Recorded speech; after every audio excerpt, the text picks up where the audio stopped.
Hey everyone, my name is Ricardo, Community Manager for the Visa Developer Platform, and we're super excited to be kicking off the Payments 101 webinar with some special guest speakers from Marqeta and Square. I'll let them introduce themselves when they get to their part, but really quick, some logistics for anyone who's really new to the webinar platform.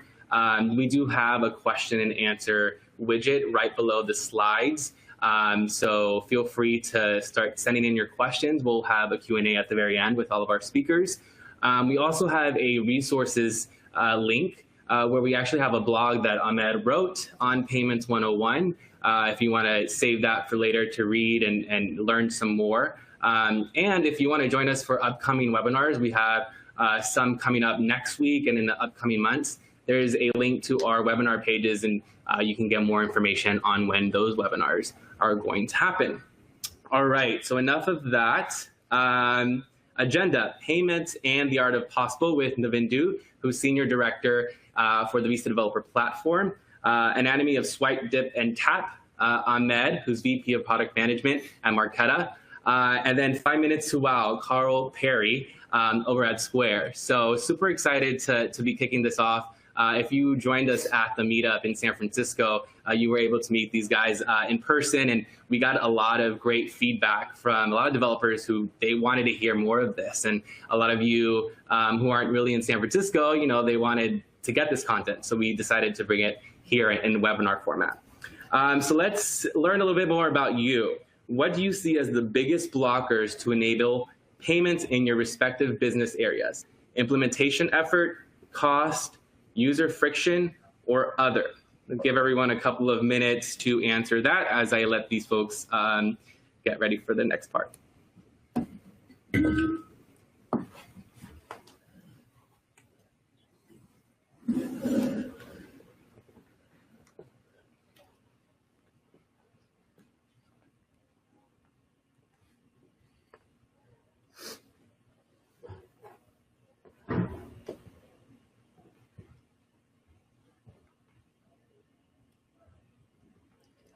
Welcome, everyone. Given this is a webinar, good morning, good afternoon, good evening to all of you attending worldwide.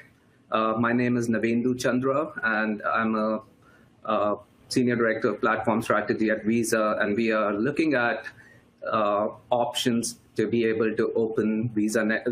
Staying true to the spirit of Visa, we want to keep ourselves constantly on the edge of keeping Visa as an open network. And in that same spirit, we launched Visa Developer Platform a couple of years ago, which is a manifestation of one of the things that we are responsible as a part of our team.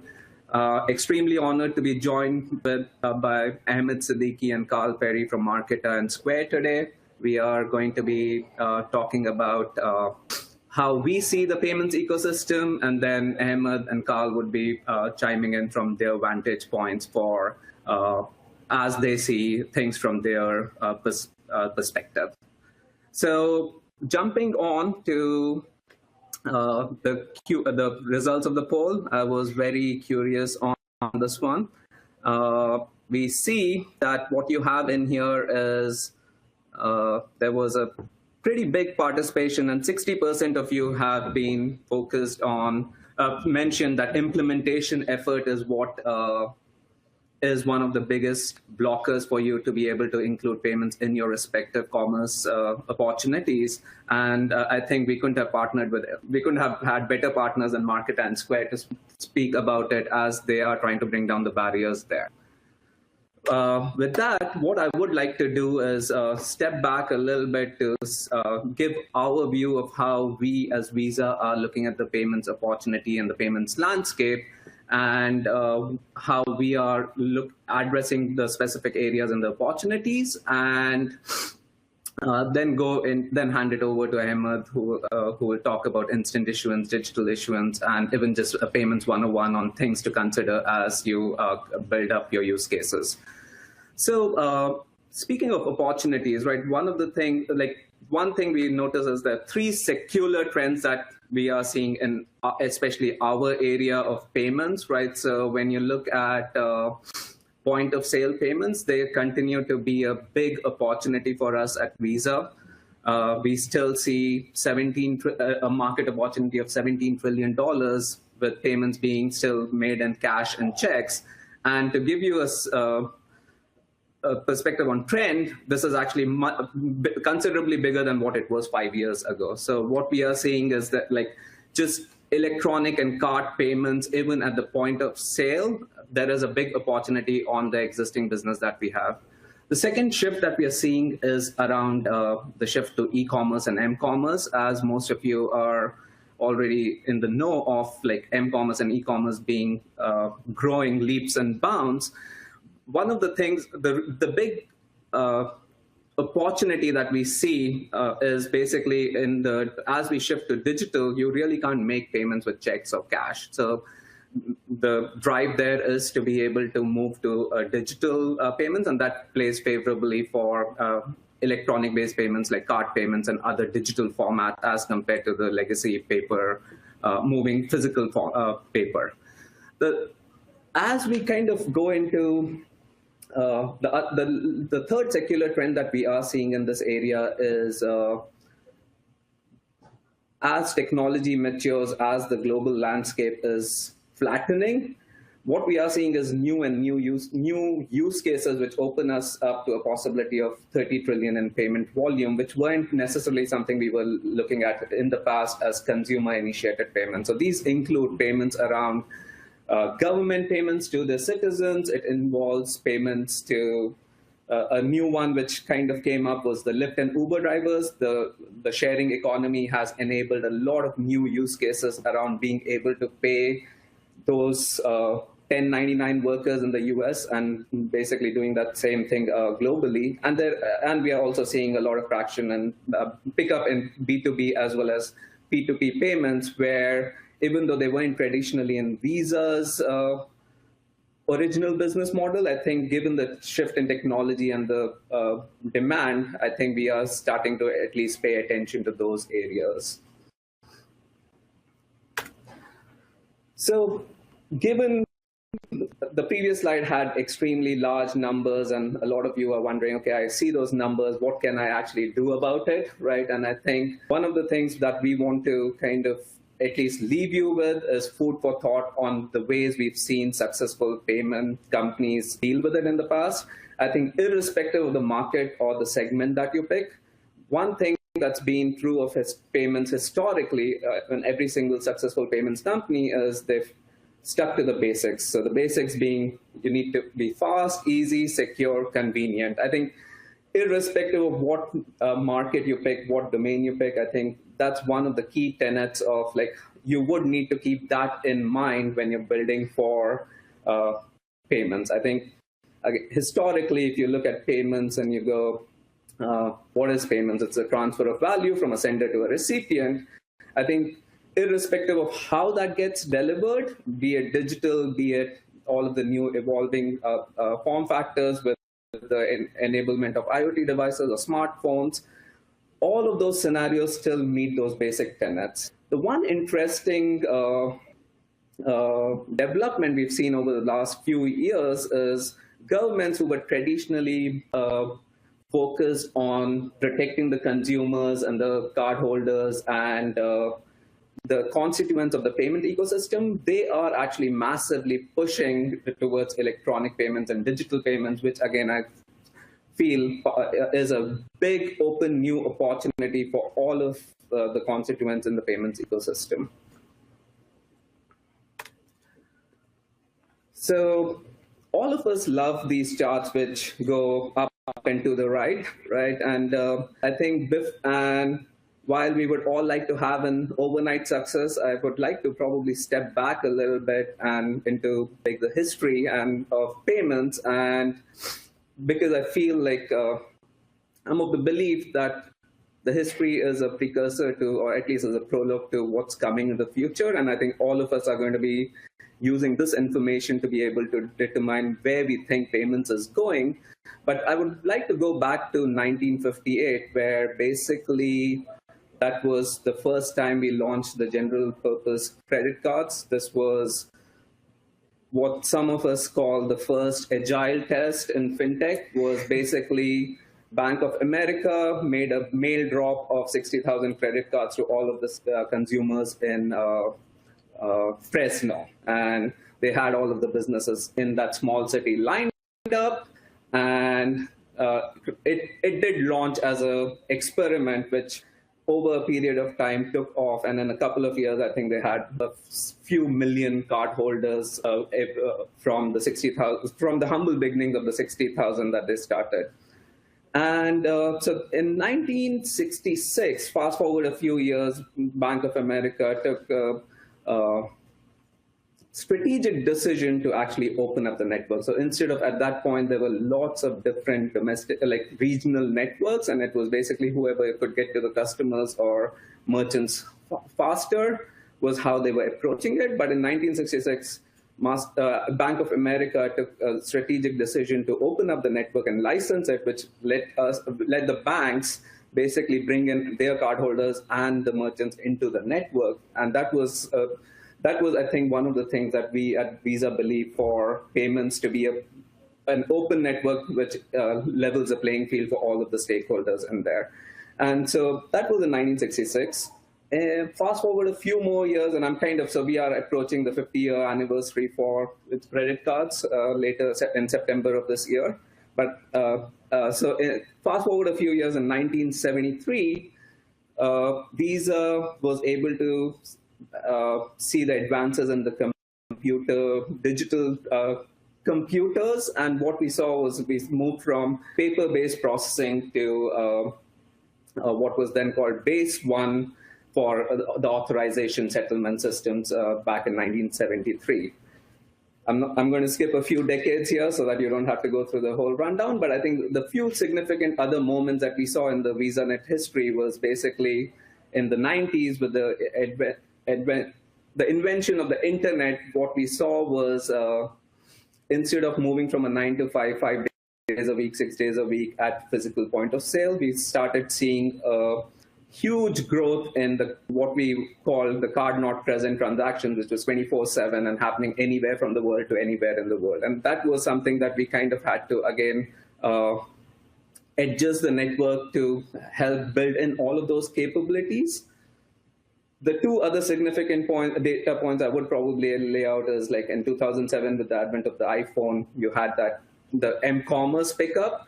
And what we believe and hope when we look at this in hindsight a few decades from now is in 2016, we launched Visa Developer Platform, and we hope that it will be covered as one of the landmarks in retrospect a few years from now. But the reason I kind of bring this is the thing that you need to look at is, if you look at 60,000 cards to 3 billion cards today, it was not an overnight success. But the one beauty of payments is that once you have a network where you have consumers and merchants enabled on either side, and you're solving a real business problem, then it just picks up on its own, where it is a positive reinforcement cycle, where more consumers means more merchants and vice versa. And so with that, what we are trying to do is position ourselves or be prepared as the digital ecosystem evolves to be able to help the new constituents or the new participants, such as our wonderful partners here, Marqeta and Square, be able to help us grow the payments ecosystem. If there was one thing I would leave you with this, one point I would leave this slide with, it is think big and start small. I think that's one thing that I would probably emphasize on this particular point here. On the same theme, I think, again, today Visa operates in more than 200 geographic regions. And one thing we've noticed, even though the basics of the security, trust, performance, convenience, safety remain the same, we do need to, and this is where we are a network, but everyone on the periphery can help participate and grow, is the local trends are very different for each individual region. What we see in America is very different from Europe versus Australia.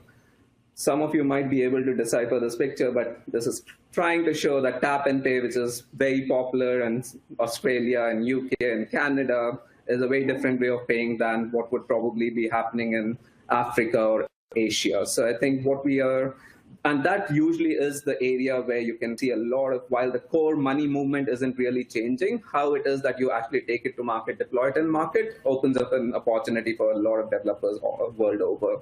The other part is when you actually do launch these products, one of the things is actually looking at the social norms and the consumer behaviors and the things like, do they actually believe in credit? Do they believe in, is most of their spending debit? Is it cash based? Taking into consideration those things would actually help you structure a payments system that is built for those specific markets. Okay, the AP. So for those of you old enough, you may have seen the Steve Ballmer interview about developers from the year 2000. I think if there was going to be a remake of that video this year, it's going to be APIs built by developers. And I think we are of the firm belief that APIs is a way for any two organizations to be able to tap into each other's capabilities and work together quicker and faster, and without the onerous integration of an end-to-end product stack. The world is getting to a stage where you are offering, it just helps with bite-sized, consuming and publishing bite-sized capabilities for other stakeholders or constituents to consume. With that belief, and to continue with the theme of the 1966 transition from where we moved to an open network, we are of the firm belief that Visa Developer Platform is helping enable that transition for the new constituents and the new players. And we have launched Visa Developer Platform about 2 years ago. At this point, since launch, we have had more than 10,000% growth in our API traffic. We have more than 100 APIs across 40 different products on the platform today, and we expect and hope that you would build with us. Thank you. And with that, I would pass it over to Ahmed. Thank you. Well, as you were kind of talking, I was thinking about something. I actually just came back from vacation from Florida, where I was in Disney World. And fundamentally, like, the way in which you pay at Disney World is so different. And I think that, like, you're basically using a wristband to tap and pay for everything. And my daughter, who's like 4 years old, she's literally paying like that, right? And so I was just kind of like thinking about that. And I mean, the world of payments really is changing a lot. But at the end of the day, like, I think there's a lot of innovation that is going to happen. So anyways, with that being said, hi, my name is Ahmed. I work for Marqeta as a product manager. We are based actually out of Oakland, California, right across the bay from you guys. And I'm super stoked to be here. This kind of talk came about as Ricardo and I were just grabbing lunch and kind of talking about how, it's actually, the ecosystem is pretty complicated, but if you really distill it down, it's actually not that difficult. And unfortunately, like, if you read up online, there's not a ton of documentation about, just like actually how all this stuff works. Like, when I tap my wristband, like, what's actually happening? So that's really what I wanted to actually run through with you guys today. So again, Marqeta, this is our practical guide. And really what we're going to be talking about is the ecosystem, what happens during a swipe, tap, and a dip, how does money actually move, what are the motivations for actually creating this ecosystem, and then what are some opportunities in issuing for developers. So again, Marqeta is a developer platform built by developers specifically for issuing cards. And again, when we talk about cards, again, they could be virtual, they could be digital, they could be tokenized, and I'll talk a little bit more about that. But for this talk specifically, I want to talk through the ecosystem. So again, payments always starts with people. It's people that want to buy things from people that want to sell things, right? And if you look at this slide here, there's the acquirer, which think about it as kind of the terminal. So where you're actually going to be performing a swipe. You have the person who has a card, and the card is typically issued by an issuer processor or issuing bank, et cetera. And then you've got the rails that's in between, which is essentially powered by Visa, MasterCard, and Discover. And So what happens here is that money moves from essentially one bank to the other, and this messaging system enables that. So again, on the acquiring side, you've got people that are actually distributing out terminals or virtual terminals. They're also considered as gateways as well. And then on the issuing side, there's typically a bank that's associated with it. So if you look on the back of one of your credit cards, it'll say like issued by Citi or issued by Bank of America, et cetera. So that's actually the bank that's issuing the card to you, which you were actually talking about. And essentially, Marqeta is an example of an issuer processor. So we actually will process the transaction. So this is kind of the high-level view of what the ecosystem looks like, but I wanted to kind of break it down and talk a little bit about each component. So what actually is happening during a swipe or a dip or a tap now? It used to be swipe, but now with the advent of chip cards, it's more a dip or a tap with tokenized cards. So I can get my slides to work. So with a swipe, dip, or a tap, what is actually happening? So we've got our friend here, Jerry, who has the card on the left-hand side, and he wants to go to a shop and he wants to buy something. And so what he's doing is he's going to perform that swipe, dip, or a tap at the merchant location. And there's going to be this process where you're going to authorize. So you'll see it. Usually when you go and buy something, you'll see this thing authorizing. So what's actually happening during that time frame? So essentially, there's like less than 3 seconds where a decision needs to be made on if you're allowed to spend at this place or not. So basically the acquirer is asking, hey, Visa, I have Jerry here and he wants to buy something here for $40. Does he have $40? And then the message goes to Visa, and then Visa says, all right, cool. Actually, what Visa is doing here is that there's a message called the ISO 8583 message. And that is basically telling Visa that this is this person, it's this range of credit cards. And then what Visa does, it says, all right, cool, it's a Visa card. And oh, by the way, now that I know what this card number is, I know which issuer to actually go to. So then Visa passes this message over to the issuer processor. And then the issuer processor is the one that's actually making the decision here. So here it's saying, yep, he's got money on the card, but I don't want him to spend at this location. And so there are rules and things that can be defined at the issuer processor level that can prevent certain things. And those things are actually what's tied into sort of the terms of service that you have with the card. And then, so the message then goes back to Visa. So it says, Visa basically saying, issuer says he's good for the money, but he's not allowed to spend. And then finally, we get the decline message, the dreaded decline message. So it says, sorry, you've been declined. And a lot of times it doesn't actually tell you why, but sometimes it does. But really, it was actually in Jerry's terms of service that said that, yeah, I mean, he's got the money, but the thing is that we actually don't want him to be buying from liquor store. And so the question is, like, what do we actually know? So actually, there's a lot of data that we know at the time of the swipe. So we know who this person is, we know their card number, we know the date and the time that the swipe happened, we know the amount, we know the merchant, the merchant type, the location, and there's like this huge range of data that's actually being sent over via this ISO 8583 message. And essentially the acquirer and the issuer, really what they're doing is they're kind of like parsing it and then sending it and parsing it back. And so there's actually some pretty interesting opportunities here because you have so much data to work with. So that's really what actually happens during the time of swipe. So again, you have less than 3 seconds to actually make a decision in this. And so if you can imagine millions and billions of transactions running at the same time, I mean, it's a pretty robust system that sort of the networks have built out. It's some pretty amazing rails if you think about it from a developer perspective to be riding on.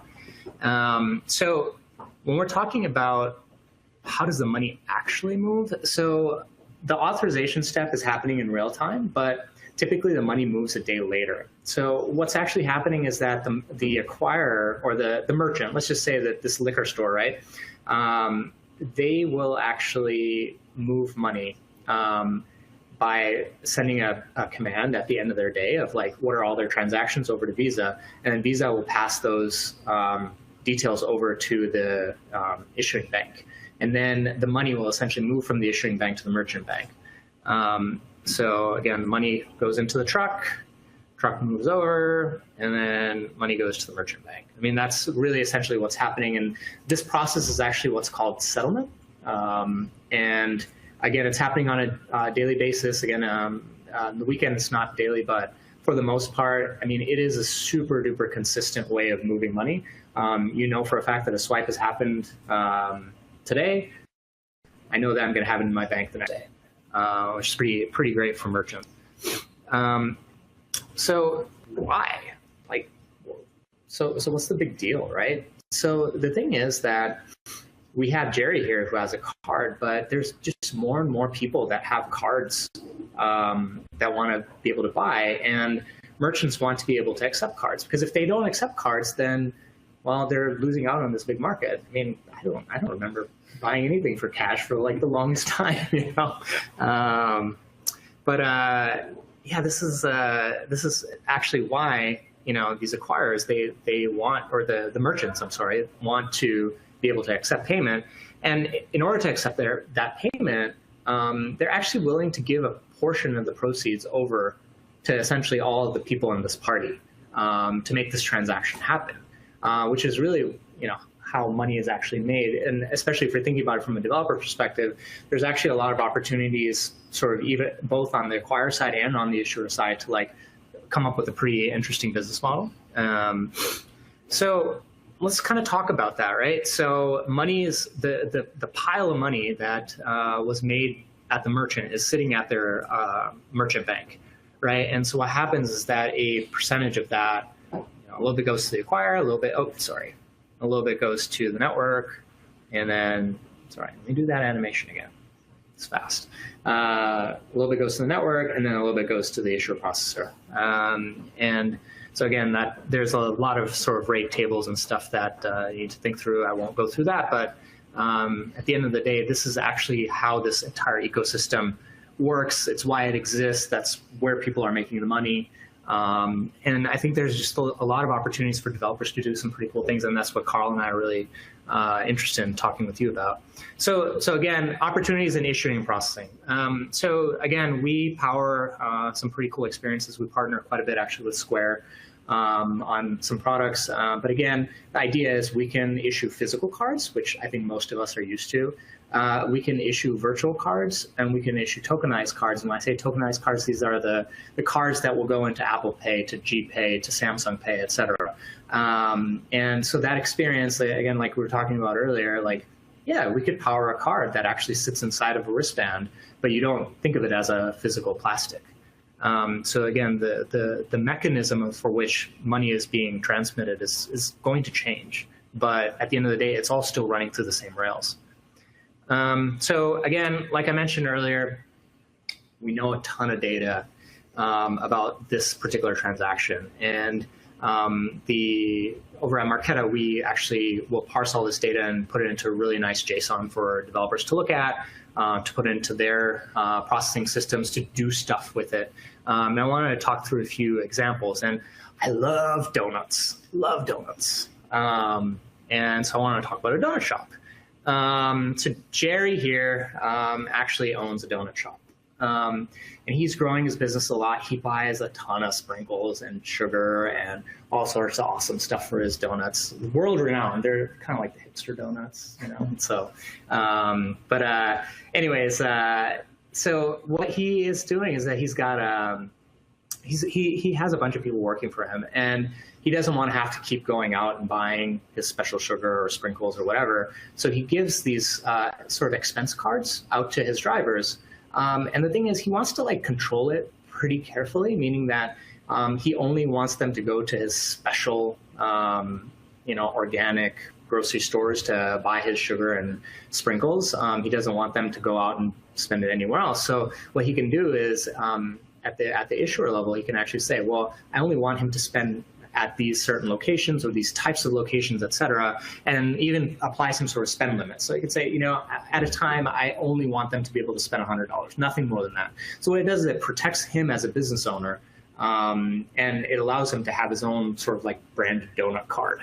As you can see with the little donut logo. Mm-hmm.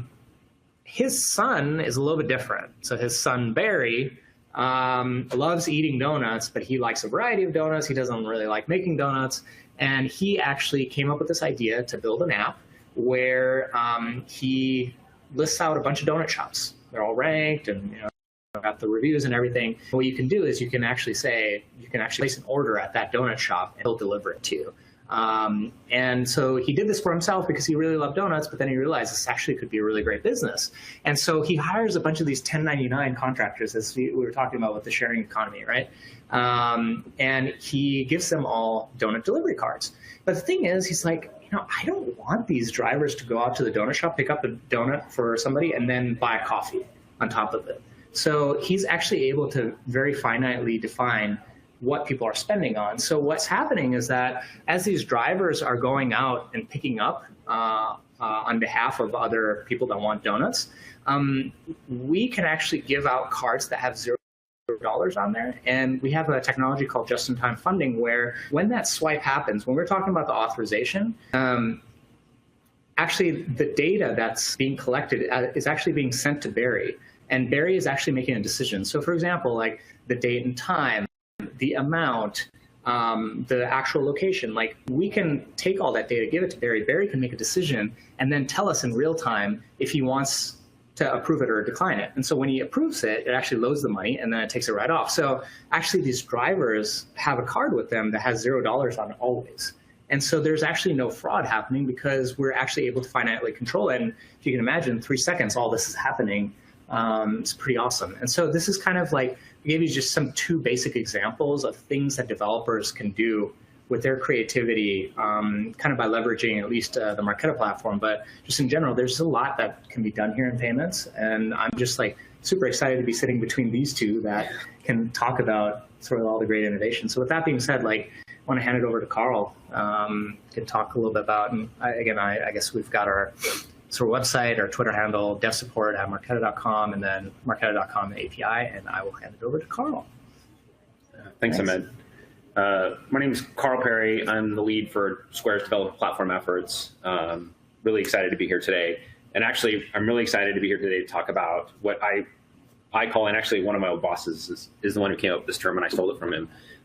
It's just 5 minutes to wow. And I think, the comment earlier about what do you think about most, and implementation effort was the #1 thing. I think it's directly to what we as platform builders need to be focused on, which is really building platforms that are both scalable, clear, understandable, and optimized for developer consumption, not optimized for how internal teams think about what APIs to expose and what systems we're trying to build for our own internal processes and business needs. We really need to focus on the external developer that's going to be consuming those APIs. I don't know how many of you are familiar with Rube Goldberg. I love Rube Goldberg. Me and my kids watch stuff on YouTube all the time. But this is actually a self-wiping napkin. You can find it on Wikipedia under Rube Goldberg's entry. It's fascinating because actually, if you think about the way solutions get built in commerce, and in particular with payments, this is actually what happens a lot, to be fair. There's like 20 different systems that are involved. I have to build a special thing for every integration between every system, to go from A to B to C to D. These things need to be connected. They're probably not documented very well. It's really difficult for developers, and as you voted earlier, implementation effort is the #1 concern for you. And as a developer, oftentimes I have to deal with this mess when I come in to customers' particular business, or if I'm building a platform myself on top of other solutions. And don't take my word for it. Actually, let's look at a small seller's front of office desk where they're taking orders and handling everything. And this is actually a seller in Japan. There's like 10 different things here that they need to use to actually meet their customers' needs. There's a register, obviously. You can see over here, there's a computer, which probably has customer information, maybe some inventory information. Additionally, there's a sidecar here, a little payment terminal that you can't see. They've got a loyalty card in here somewhere. I don't know where it is exactly. They've got their business cards. Now think about trying to build a solution to make this seller's life easier. And imagine that 1,000, 10,000, 100,000, a million times over. That's actually the state of commerce today. And as every person here has talked about, it's not getting any easier. It's actually getting more complex as we introduce new channels. You used to only have to worry about a website and coming in store. Now you have to worry about Apple Watch. You have to worry about IoT devices. I have to worry about my cell phone. I have to worry about voice-enabled commerce. Like, it just keeps expanding. And unless we focus on taking these incredibly amazing concepts, innovations that are coming out and making them understandable, usable, clearly easy to build applications around, developers are going to continue to bang their head against the wall while trying to solve this solution instead of us making it easier for them. I think our job as platforms actually is really simple. We make it easy for developers to build solutions. We take care of the undifferentiated lifting so that you don't have to as a developer when you're building these solutions. And I think if we focus on that, we can actually make things really easy, and developers will flock to our platforms. Because honestly, developers, when they come in, if they can't understand what you can do for them in the first 5 minutes, if they can't understand how they might build something, and maybe even there's a little sample that it begins to approximate a critical part of whatever their solution is, they're going to go somewhere else because there's many, many choices to what they can go do. And I think as I've, for the last, I'm getting older and older. I've worked in the space in kind of platforms for about 20 years. There are 6 key themes that I think are important as I've thought about building platforms. And at Square, we think about things and how to really enable any developer to take advantage of what we're building. And those 6 core themes are pretty simple, pretty obvious: simplicity, innovation, stability, availability, cost, and then commerce. And we'll go through each one of these in detail as we go through the presentation. At its core, being simple is both extremely difficult, but is a huge lever. I think of sand or Lego blocks as a great encapsulation of this metaphor, which is you can take this sand, and there's billions and billions and billions and trillions of these pieces of sand, grains of sand all over the world. But people can take these things and they can form whatever they want to in shapes that are like utterly astounding and amazing.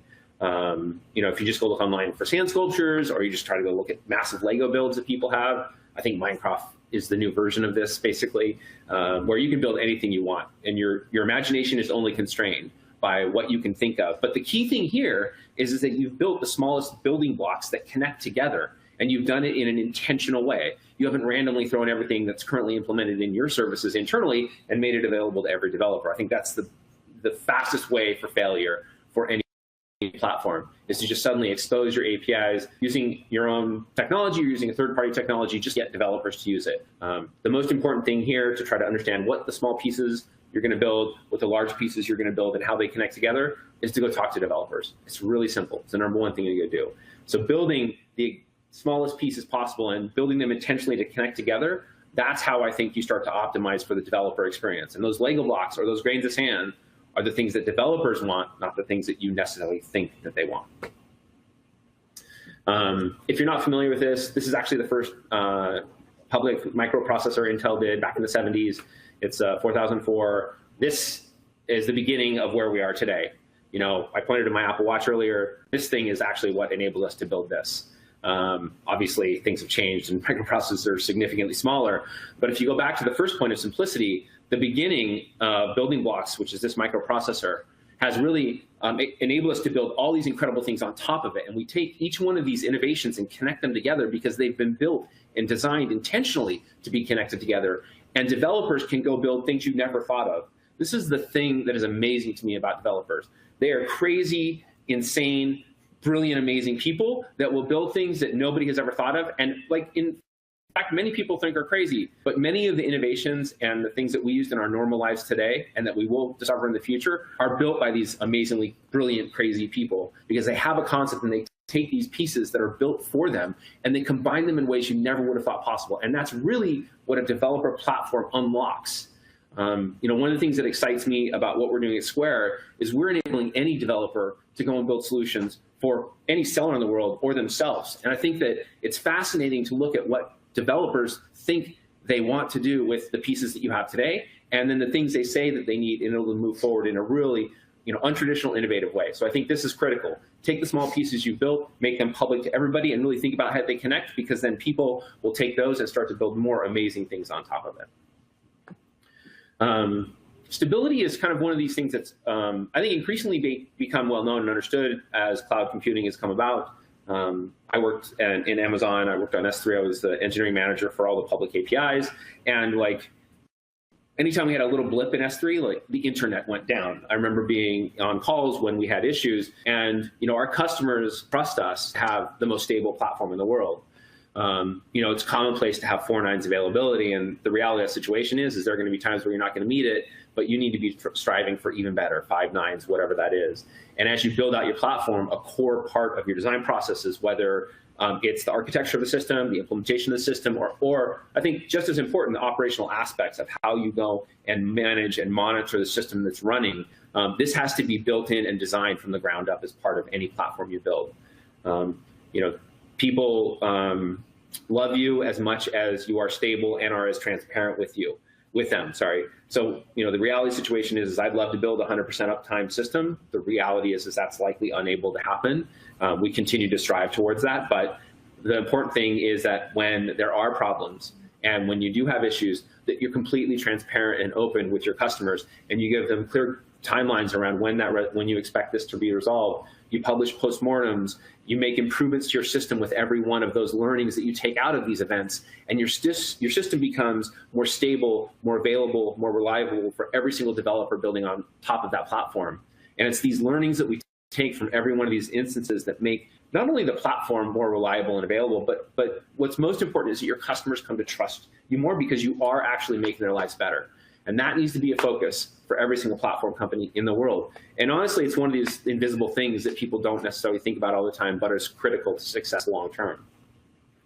I talked about availability and stability together. I apologize for that. But these two things are incredibly important, and really focusing on this and making it part of how you run your systems and your services is critical. And finally, I think cost in the payments industry, you just went through how people make money and where money flows. I think actually decreasing the cost of every single person in the value chain is incredibly important. The more money that either sellers can get put back into their bank account, or the lower the cost is to actually run your solution on top of that system is critical. One of my managers has always said, cost is actually a feature. It is a feature that you can use quite amazingly well. And AWS has done this. Every year you see at their conference, they trumpet how many times in the year they reduce prices. And you see their competitors in this space, whether it's Azure or Google Cloud and others that follow similar suit, right? Price is a tool and feature that every one of these companies use to their advantage.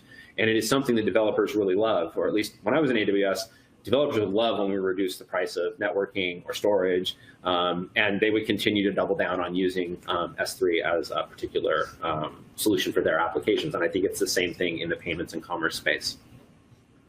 And then finally, I think at Square, we think about this as commerce being a much broader area. I like to use the analogy of an oyster and a pearl. I think of payments as that grain of sand we talked about in the beginning, and it ends up inside of the oyster. But without all of the other pieces that surround it, the chemical processes, the actual, the way that the oyster is, you wouldn't end up getting this amazing thing that is the pearl. And that is what we're focused on, is not just building out the payment capabilities, charging a card, storing a card, performing a transaction, but things like offers, buy one, get one free, happy hour prices, coupons, whether you have loyalty, things like order management across many channels. This is increasingly table stakes requirements as you build platforms that every single seller, developer need to build solutions to meet their buyers wherever they're going to be, whether it's in a mobile application, whether it's on their website, or whether it's through these IoT devices that were discussed earlier. And really focusing on the broader context of commerce is critical, as at least we at Square are evolving our platform. So I think from there, we're going to take Q&A. Yeah, we've got some questions coming in. If you want to send some questions, there's a Q&A widget at the very bottom of your screen, so go ahead and send some in. All right, let's start with the first one. Will the difference in local behavior and markets lead to more fragmentation in terms of fintech development, or will the best tech emerge as a global constant regardless of local trends? Thoughts? So since I kind of initiated that, I'll probably start with the response and then head to Em and then Carl to chime in as well. I look at it as, instead of there being like one single dominant player, ruling the whole world, right? Like, as much as every company would want to do that, I don't think that's going to be the future. And so I think that's what adds to the opportunities and the excitement and the diversity of the use cases in payments. So if I was to bet there wasn't going to be a single payment company or single way of doing payments, this is going to be, it's going to be distributed. I think, again, if you go back to the basics, what is payments? It's transfer of value from sender to recipient. That construct doesn't change, but doing it in creative and innovative ways to adapt to the local norms and the regional expectations is something that would continue to happen. Yeah, no, awesome. I think there is going to be a little bit more complexity, but the thing is, without that, without people being creative and trying different things, like, where's the innovation going to come, right? So it's going to happen. I think it's great. Yeah, I think that it's so large. I don't think that there's going to be any one dominant player. I don't buy it. Yeah. I do think that there will be likely leaders in different geographies and or spaces. So I do expect that. I think that many companies want to be global and will continue to focus on global reach. But at least as far as I can see, there's not anything right now where there's a leader in a space that would dominate all payments or all commerce. It's just not a reality. There are obviously other technologies out there where that could potentially start to form single winners, maybe two winners, but I think we're far off from that. So, is Marqeta platform available only for US? What other regions is support? Yeah, we're predominant in the US. We've got Canada. We're looking at a number of different regions as well. What are key differences between networks like Visa and MasterCard? Any key differences in the networks, or are they all run the same? I think if you kind of go to, again, the theme of, to the original question of, like, is there a single payment scheme or a network which is going to rule the world, right? Probably not, right? Historically, if you look at the growth of MasterCard versus Visa, Visa started off from the North American region. MasterCard has its origins in the European region. In terms of capabilities and the network, I believe while we offer very similar capabilities, I think we let the clients decide on who they go to for based on our network performance, the features, and everything else, and we kind of let the market decide for that. What core banking is Marqeta integrated? What core banking is? I'm not sure if that. I don't understand that question. Yeah, can resend that question, Ernesto. Can you determine the line items on an invoice at authorization time so that the developer can make better decisions? Oh, that's a great question. So at sort of on our side, on the issuer side, it's actually quite difficult to do. There are ways to do it, but again, the merchant needs to agree to give that information, and then you can figure out how to extract it. I think you guys actually know more on that. Yeah, I mean, I think that as long as it's provided in the request for auth, there's lots of information that you can use to leverage whether you should take this or not. So that information is available. The requirement there obviously is that everybody from where the purchase is occurring through whatever devices that is over the network to the issuer, that's actually sent.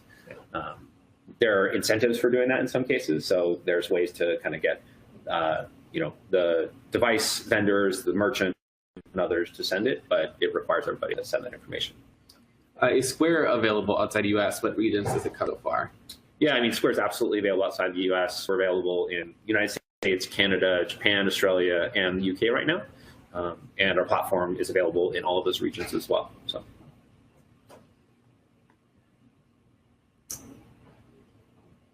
How, as a developer, can I provide a user an option to create the virtual card with the custom amount and limited expiration period of the virtual card?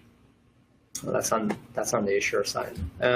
So again, as a developer, you could go in and preset those rules in the beginning, or what you can do is you can actually make the decision at time of swipe as well.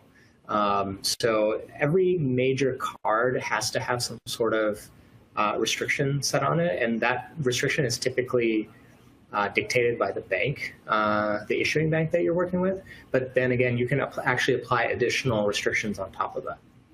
So like, I didn't ask this last time we met. So how is that done? So a developer, let's say I want to provide other restrictions, similar to the donut shop example you did. So does a developer write a service that integrates with Marqeta, and then you call their service? Is that how it works? That's exactly how it works. Okay. Yeah. So again, you can write a service that basically sets those cards with certain limits upfront. Okay. Or otherwise, you essentially set up like a gateway. Okay. Where essentially at time of swipe, we would call your gateway. Okay. Get the response from there, and then bring back. Okay. So yeah, you can do it kind of both ways. Where do you see alternative payment methods affecting the value chain of the four-party model? Alternative payment methods. Alternative payment methods? Alternative payment methods. We should ask, are they talking about Bitcoin, Ethereum, things like that, or is it something else? So if we can get that information, I think you can probably have an opinion on that. Yeah, and I think in general, just given where cash and check is and the market itself is growing, right? We see that as there's a lot of room to fill than having to change existing payment habits or methods, which will happen over a period of time, right? Yeah. But at the same time, it needs to have, that's something that's going to evolve. But getting a clarification would help answer. Yeah, I mean, on that, I think it really, you have to do one of two things. Either buyers need to change their habits by themselves, or there needs to be incentives for buyers to change those habits. For sellers, the value is I want more sales, right? We talked about this earlier. And so if there's either technology or cultural shift that buyers really adopt and want to, that can actually drive these alternative payment methods, or if you incent them in some way, right? How can developers build for government payments? How do they navigate the legal landmines around government payments and innovating there? So I think that is where the value of an entrepreneur comes in, right? When you are creating something, you have to be creating something of value for other people to realize it and for everyone to benefit, right? So I think that's part of the responsibilities, I would say, of the developer to spot that opportunity that they're going after and then figure out what the local landscape and the regulatory rules around it are. And of course, you would, like, if you look at examples of PayPal, of Square, of Uber, right, they kind of emerge through these regulatory hurdles, right? Like Uber, San Francisco, the birthplace of Uber, had them, I was recently reading, had them blocked out because they had Uber Cab in their name, and then they got rid of the name. They dropped the cab from the Uber Cab, and then somehow the regulators were fine with it, right? But I think that's where the creativity and the persistence of the entrepreneurs come in to spot those opportunities and go after them. Technical usage of an API may be simple, but the contractual business relationship needed to use the API may not be. Can you comment on that? Yeah, so I mean, I totally agree with the comment. I've gone and looked at other platforms in both the payment space and elsewhere. Some of them, I've applied to lots of them. Obviously, I worked at Square. They don't even respond to me in some cases. In some cases, there's a fee, like tens of thousands of dollars to get access to that. You have to be part of groups sometimes. I think this is kind of historically how, in many spaces, and financial services is one of them, where developers have been locked out because there's not an open platform. And this is something I'm personally passionate about, where I want to build a platform that any developer, wherever we are, can participate in. To use Square's developer platform, you just need to do our sign up, and it's the same sign up that a seller would do. And obviously, we have 2 million plus sellers that are using our platform and our ecosystem today. So I think absolutely there are blockers, and it's something that I think that is an area where platforms and companies can actually innovate by enabling anybody to use those platforms. So absolutely think it's something that needs to be focused on. What value does an acquirer provide to a merchant? Can a merchant send a payment request directly to Visa for settlement? Short answer is no, because the message is actually kind of complicated. So you need something on the end of the merchant to be able to process that message and send it. You need a bank behind it too that can actually accept the payment. How do you see the credit card rewards offers market since the interchange rates are under pressure worldwide by regulators? Can you repeat that question? How do you see the credit card rewards offers market since the interchange rates are under pressure worldwide by regulators? So rewards, actually, what I found is it has a combination effect. Things that are, if it's like, let's say, for example, Best Buy branded credit card, like, I mean, they have offers and loyalty points and stuff that clearly they're quite a bit more than what interchange rates are. And so it's actually why you have these kind of co-brand relationships where they're actually able to incentivize and do things that are completely separate from sort of this interchange that we were talking about. How do we get more of our suppliers to move to accepting more digital payments? Any tips? I think it's really hard because, if you think about cash and checks, there's a perception that it's free for use. And I don't remember any of the studies or numbers, but there's actually a lot of data out there that indicates that the cost of using those things actually takes time, energy, effort, and actually reduces the value of that. I also think that there's a level of seamlessness and simplicity that's offered through these other payment capabilities, and those two together is how I would kind of talk to whoever my suppliers are and really walk them through like why it's easier for them, why it's simpler for them, and if you're giving them cash, for example, why actually that might cost them more than they actually understand or perceive. Especially if they're virtual, if they're an online shop where you're gonna mail a check to Amazon. Yeah. And I think you're going to basically see as I would say, like, you would see even in enterprises, right? It started off with consumer expectations around what a smartphone was, to then the expectation moving over to that as employees, and then as basically even the accounting teams, everywhere the expectations and the are honing towards like make it easy, make it simple, make it traceable, right? You would start to see that shift, and I think that's where all of us collectively are working towards that market opportunity. In the small business space, what sort of integrations do you feel need to be built to convert them from being paid by check or cash? Like just in general with the small business space, I honestly think that's a really tough answer. I don't have an explicit answer for it. I think that, at least when we think about how we make sellers' lives easier at Square, we think about the integration across our first-party products and how seamless and how much simpler it is to run your business, as well as the kind of plethora of third-party integrations that really make a seller's life significantly easier. There are areas we're never going to go into, we're not thinking about going into. Great example is a partner like Intuit or QuickBooks. Like that solution makes every small business life easier. Understanding what those big unlocks are, either on a vertical basis, like for restaurants or retail or an appointments-based, services-based seller, versus things that kind of are accrue value across all. I think that's what you go and look at. I would think about focusing first on vertical and seeing how we can help those specific verticals, because Square, historically has really focused on the horizontal, and we continue to do that. But we increasingly also have some vertical investments, and we look to how to make that easier, first party and third party together. Okay, we'll take two more questions. Who owns the data about customer card that the customer card swipes, the things he or she buys, time when it was bought, the amount? Is it the issuer or the acquirer? So it's actually the issuing bank that owns that data.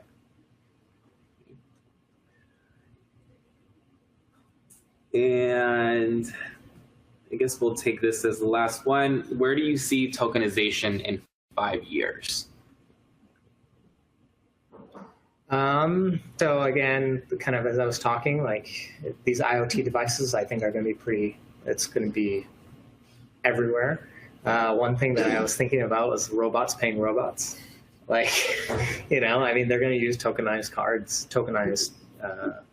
essentially cards to do that. That's a really secure way of actually transacting. Yeah, I think it's going to become one of the most, if not the most prevalent way that things are actually paid for is via tokenization, whether it's cards on file or there's a token on my watch or my phone or whatever, and I go use it. And like the the number of channels that expand require tokenization to be successful, and that will not stop in the near term. Yeah. And that is something that Visa is very heavily investing in. For us to be prepared for tokenization, I think it'll be the human spirit and innovation, as Carl was saying, right? That's what is probably limiting us in terms of the use cases and the possibilities that are going to happen. But I think all of us as payment enablers are preparing for that future. All right. Thank you for those that didn't get your question answered. We will try to get to you within today. We'll be sending a link to the webinar recording. Thank you, Marqeta and Square and Navindu, for taking time. All right, everyone, have a great day. Thanks, everybody. Thanks a lot.